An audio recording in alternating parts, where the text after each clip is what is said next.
Welcome to a brand new edition of Problematic Women. I'm Kristen Eichhammer. And I'm Virginia Allen. And I'm Crystal Bonham. And we are coming to you from the Republican National Convention in Milwaukee, Wisconsin, where the energy is high. This is a full day. We have been here since Monday. We are going strong. Sarah Parshall-Perry and Lauren Evans are going to be joining us here in a little bit. Yeah, they're eating cheese curds to go do my job.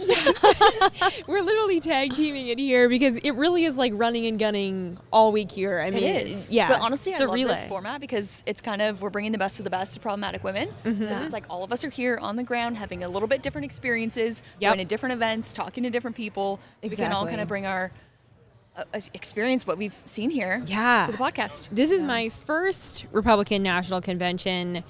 If I had to describe it in one word, I feel like my word would be exciting, that it's just like high energy, and there's so many people here that are really passionate about the future of America and really on board with where conservatives, specifically a conservative vision for America. If you all were picking a word for this week, how would you describe it? A buzz. Oh, buzz. Ooh, I like buzz that. is a cute word. That is. I like it. More original than Bumblebees exciting. everywhere. I like that. Yeah, no, I mean, knowledge, I know that's kind of a lame answer. It's not the word buzz, but like every time I start talking about a policy issue, they're like, slow it down. I know what you're talking about. Don't mansplain it to me. And I'm like, okay, sorry. Wow, that is, that's interesting. It's People are interesting to locked be in an atmosphere where people are all so engaged on the policy front and are here and are in lockstep. Yeah. Well, we're going to be talking about some of the big issues that are being discussed here, but my goodness, talk about an insane week in news. I mean, since we had the show last week, what a whirlwind. I mean, what an insane like 5 whirlwind. episodes worth of content happened yesterday. Yeah. Yesterday. Yeah. So, Kristen, go ahead. Let us know. Where are we headed today? What do we have in the queue? Absolutely. Up on today's Problematic Women, obviously, we're talking about the convention, starting with Trump selecting Ohio Senator J.D. Vance as his running mate. Then we get into the implications of the assassination attempt on Trump. And, of course, share our favorite moments from the RNC. That's such a contrast. And as always, we'll be crowning our Problematic Women of the Week. Each week on Problematic Women, we sort through the news to find those stories that are of particular interest to conservative-leaning or problematic women, those whose views and opinions are often excluded by those on the so-called feminist left. If you are a problematic woman or just someone who supports strong, independent women, please consider supporting us by leaving a review or rating on Apple Podcasts or wherever you listen and encouraging others to subscribe. It really does make a difference. All right, let's get to it. This is me. All right, like we said, I don't know if you know this, but In case you live under a rock. we have a new VP. And it's funny because it actually, the only difference really, nothing else, nothing personality-wise, just 2 letters, right? The PE to the VA. Yes. So we've got is undefeated on this. It is I love it. undefeated. That was probably my Undefeated. favorite meme. But yes, we have a new VP, Senator from Ohio, hillbilly Well, elegy. we don't know yet if he's going to be the VP for sure, but he is Yeah. Trump's pick. So No, if you're right. Trump wins the election in November, VP nominee. VP nominee should is say that. Senator Little J.D. ass- Vance of Ohio. Little star It's thing. like, let's fast forward. Let's just go to November. Kristen, do you have a time machine that we don't know about? Like secrets are coming out Can't, today. Elon told me not to talk about it. Okay. Well, I have never met Senator Vance in person. I've been at events where he's given speeches, and I've always been really impressed by his authenticity when he speaks. I really love the relationship that he has with his wife because he speaks so authentically about how he runs things by her, and he'll ask her like, hey, is this too much? Should I say this? Should I not? He's very, very funny, and he's an amazing family man and has a powerful story on that front. Have either of you ever met Senator Vance? So we just talked about this, and I completely forgot. And now this is forever going to be, online. But when I was at NASA, I actually did meet him at Glenn Flight Research Center. So he obviously Ohio has a NASA facility there, and we did kind of a speech. I mean, he only spoke for, I think, 5 minutes, but I think I talked to his wife while I was there, and yeah, or so my friend says. I've had the pleasure on a handful of occasions to, have met him and have had a couple of conversations with him. He and my boss, Dr. Roberts, president of the Heritage Foundation, are very close friends, and to the point that J.D. Vance offered to write the foreword for Kevin's forthcoming book, which is very exciting. But I'm just super excited. I think he's 39 years old. So young. Kind of That is brings so young. like the older millennial I resonate with. Yeah, he's still a Vibe millennial. to this Yeah. race, Yeah. right? And it's like he's very mature. He's done a lot. He's a Marine Corps veteran. Love having grown up in a Marine Corps community, and has just really escalated his career in politics over the last few years. I mean, presuming we have a Trump Vance in the White House after November, he won't even have had finished an entire first term as a U.S. Senator. And that's what's so cool. And honestly, at first I was trying to wrap my head around this decision to choose him as the VP. And I'm like, wow, he's like kind of an outsider. And that's when I knew, Trump. I think is what he brings to the ticket. Yeah. Right? Like in such a strong way. If you haven't read Hillbilly Elegy or watched the movie, So good. 10 out Do of 10 it. recommend. It's fantastic. I think a lot of us that have, and those of us that haven't, are going to go back to that book and that movie and kind of get a deeper appreciation for J.D. Vance's story coming from the Rust Belt, like growing up in poverty, having a mother that had drug addiction problems, which is a really personal part of his story that he talks about a lot that I think really resonates with the everyday American. Oh, it absolutely does. I think Americans see themselves, they see parts of their own story in J.D. Vance's story. And he really is the epitome of that American dream where he came from nothing and he worked really, really hard. He put himself through school when he went to Princeton, correct? Yale. Yale. I'm sorry. Yeah. He went to Yale. Another big close. one. Both are good. and has risen, of course, successful career and then risen in politics. And I do think that Trump as well sees maybe a younger version of himself in Vance, of kind of this self-made man who meets opposition in life not with discouragement or an attitude of, oh, I guess I'm disqualified, but almost like a, oh no, let me see how I can work with this and bring good out of it. So I think that is absolutely a huge part of why. How much Trump of it saw. do you both think is Trump kind of tapping Vance as like the future of the movement? I mean, Ooh, yeah. I could Because he absolutely chose a see young that. guy, 39 years old. Yep. He We did were endorse almost him when he ran for Senate. Yeah. It's not out of the question. I think, Trump is starting to be seen, and he's, doing a lot to make himself seem as more of a unifier at this point. So why not be also, I mean, people have called him a kingmaker before, or said that he could be, not saying that necessarily, but I think he feels a little bit of responsibility. He definitely understands that he's a bit older, than Vance, a little bit. Not older than Biden, but a little older than Vance. And I think that he probably feels almost a responsibility now. I mean, Trump came in and he said that he's running again because he feels called to do it, not because of any other reason. I think that, to your point, he's trying to, build this next generation of Republicans, but also conservatives, but also make sure that it's one that's well-grounded, that people, like you said, see themselves in, and that's authentic. Like, we need hope at this point. Yeah, and I do think that, quite frankly, I think many people in Washington, across America, are tired of older politicians. We just have a lot of old politicians in Washington. It's been a joke at this point. It is. A lot of memes about it. So I think that there was wisdom in that of, okay, shepherding the movement. Shepherding the movement, and there's a leadership principle in that, right?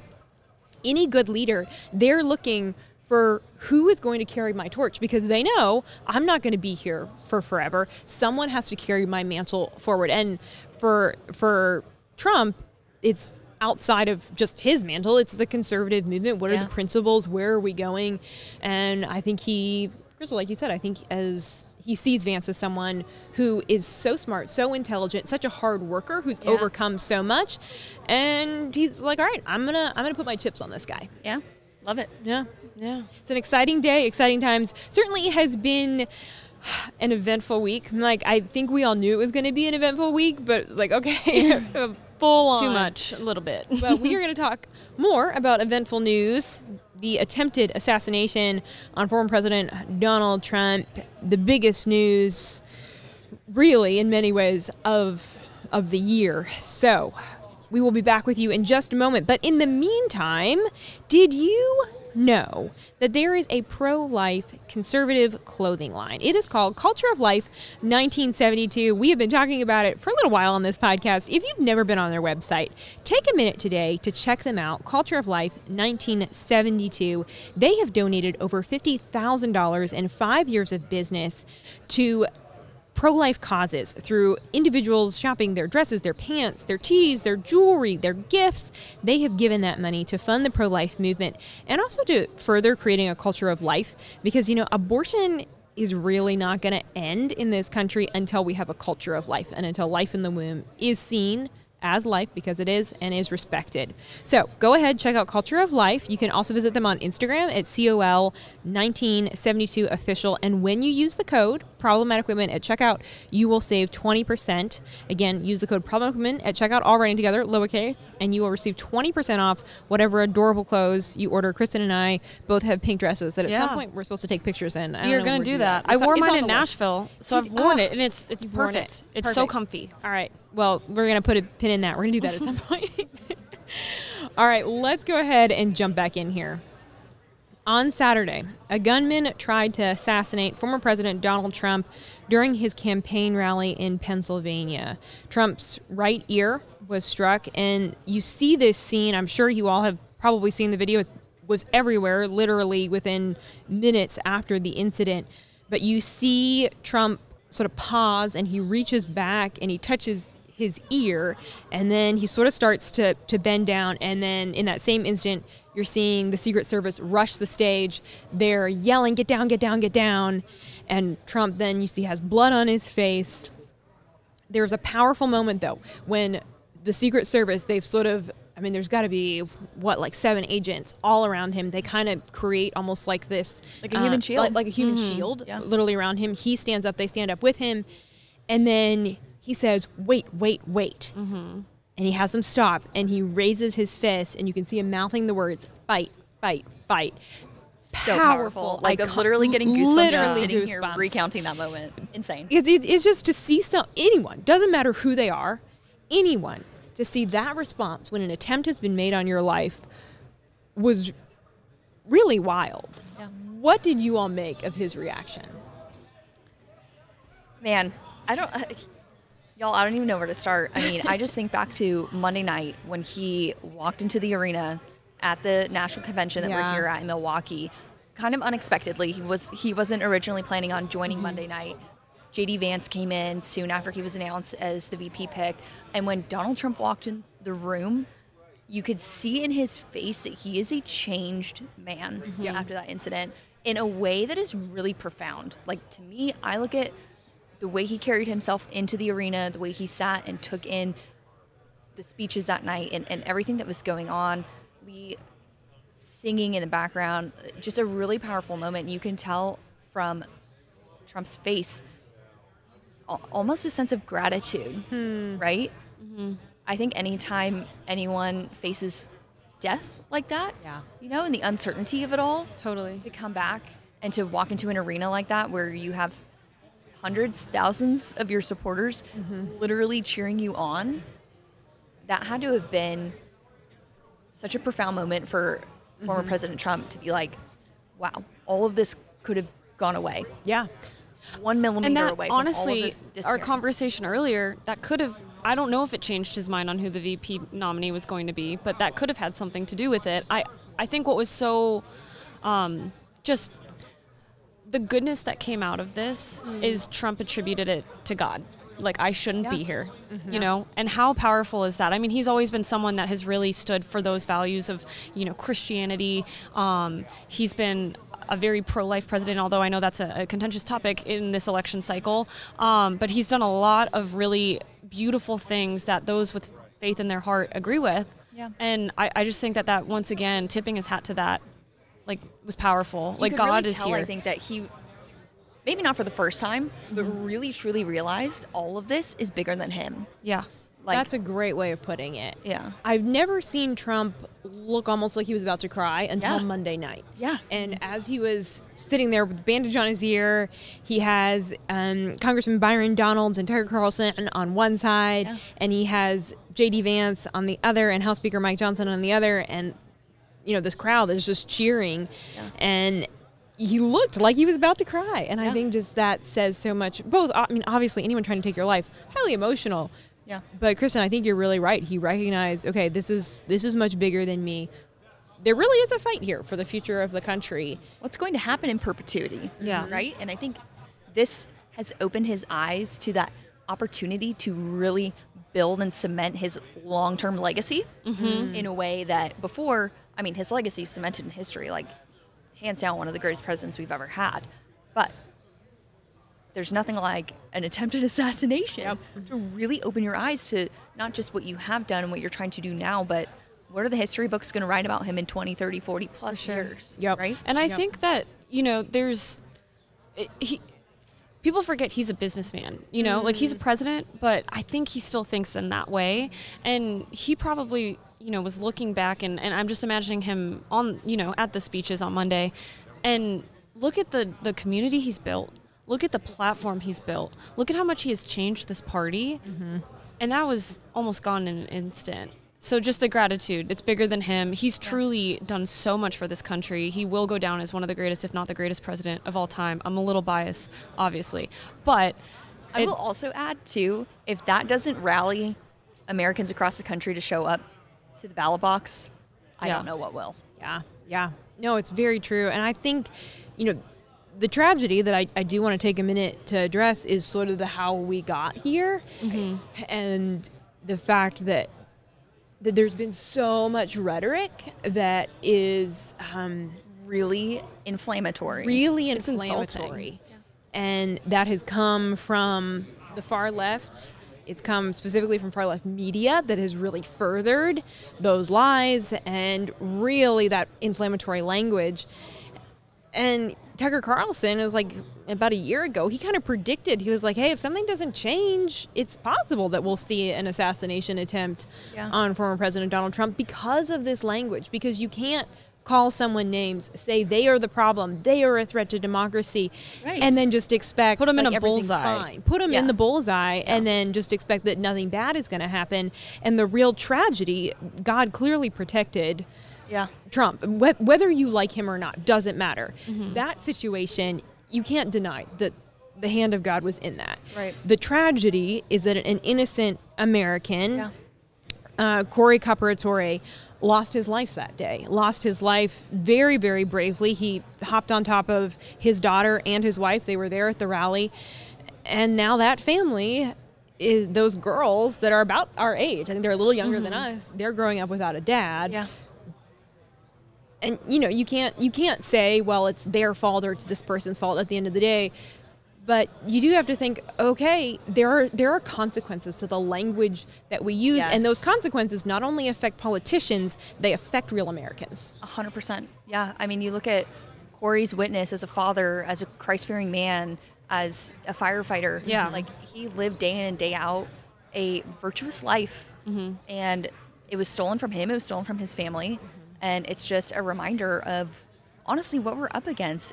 And not to use any inflammatory language myself, but like we really truly are in a battle for the soul of our country, right? This is, at the end of the day, I think, spiritual warfare, right? It goes above and beyond just what happens in November and who's in the White House. This goes to the core of what we've talked a ton about on the show, which is like that cultural heart of our country that we've been losing for decades, and it's only escalated with, you know, the current White House continuing to use this really just tragic rhetoric about the former president and conservatives in general.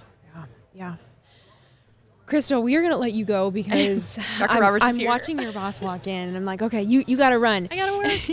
But Sarah Parshall-Perry and Lauren Evans are going to be here with us in a minute. Thank you for joining us. Really appreciate it. Bye, girls. We'll be back in a second. Well, like we've been saying, things are very, very fluid here at the Republican National Convention. And so, unfortunately, we had a schedule shift, and Lauren Evans and Sarah Parshall-Perry, let me say that right, are not able to join us today. But, as always, of course, the regulars, don't worry, they'll be back soon. And Chris and I are here. We love you. That's fun. So, man, like we've been saying, just what a week news-wise. Such huge implications from that assassination attempt on former President Donald Trump, I actually had the opportunity here at the RNC to have an interview with Tucker Carlson, and I asked him, what do you think the result? Oh, thank you. Yeah. Kristen was behind me, We're going to post some of it to our social. It's going to be great. She was so supportive because I have to admit I was nervous, and Kristen was my cheerleader, which I greatly appreciate. But I asked Tucker, I said, what were the implications? How does this change the election for Trump? And in Tucker's opinion, I think his almost exact quote was, well, that won the election for Trump. And obviously we don't know that for sure, but that's his opinion. So we'll see, but certainly a historic moment that no one will ever forget, and a sobering moment, and a moment to realize where we are and where we need to go in our country. But there has been a lot of special moments here at the RNC, and I would have to say, honestly, thinking about my favorite moment, probably the interview. Getting to do that interview with Tucker Carlson was really special. It was something that I knew was a possibility, but we honestly didn't know until about 30 seconds before it happened if it was going to happen or not. And I have to praise my bosses here for a second. There is such a gift in having really great bosses. And both of my bosses were very insistent that, hey, Virginia, you should actually do this interview. And one of my bosses, I was like, well, how about you do it? And he was like, no, you should do it. And I'm just really, really thankful to have a great team that's so supportive and that gives me opportunities that I don't always feel qualified for. But at the end of the day, they're like, no, you should do this. And the reward of that is really, really beautiful.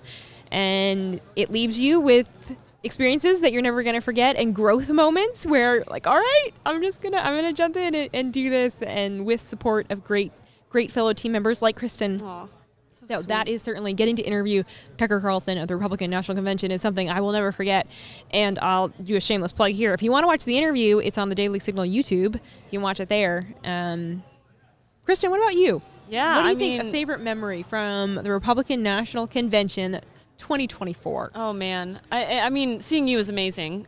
She really killed it. That's very kind. But honestly, it's not necessarily a moment, but definitely it's been really difficult, I'll be honest, since being in a conservative DC in the Trump administration. You have all your friends, and then all of a sudden, January 21st, poof, feels like they're all gone, or over 3 months they all leave. Wow. And so much change. It's a lot of change, but just seeing a lot of them, some of them are delegates, some of them have just been in the movement at different organizations. This is the central hub, and it's a lot like the administration was, where you have that hope, you have that joy, you have that passion and that will to fight for your country.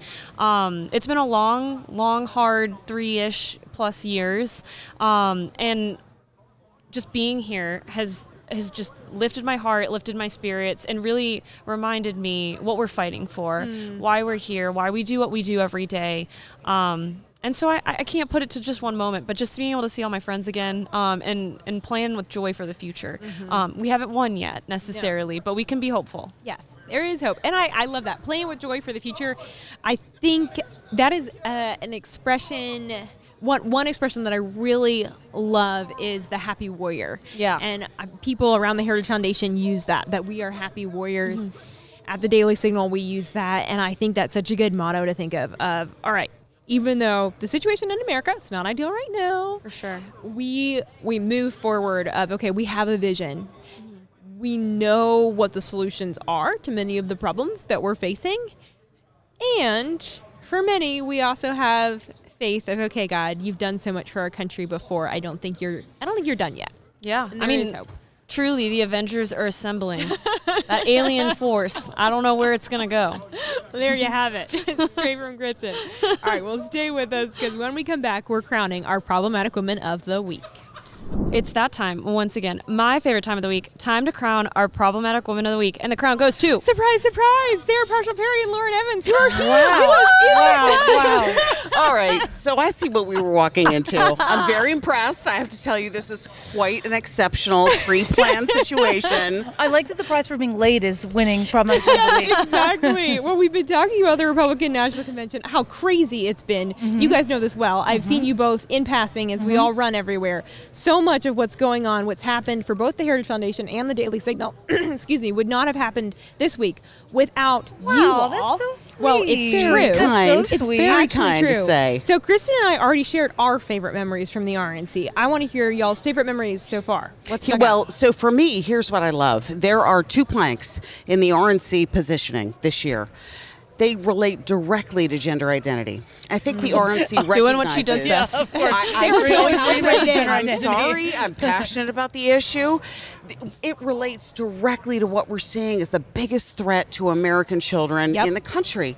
And so as a parent, as a mother, as somebody who writes on these issues, who understands sort of the nature of the state power to be able to legislate in this area, I'm so excited to see the understanding that they have on a corporate level to say it's time to take back the leadership of our own families and the care for our own children. They don't belong to the government. They don't belong to Washington. They belong to us. So that means a lot.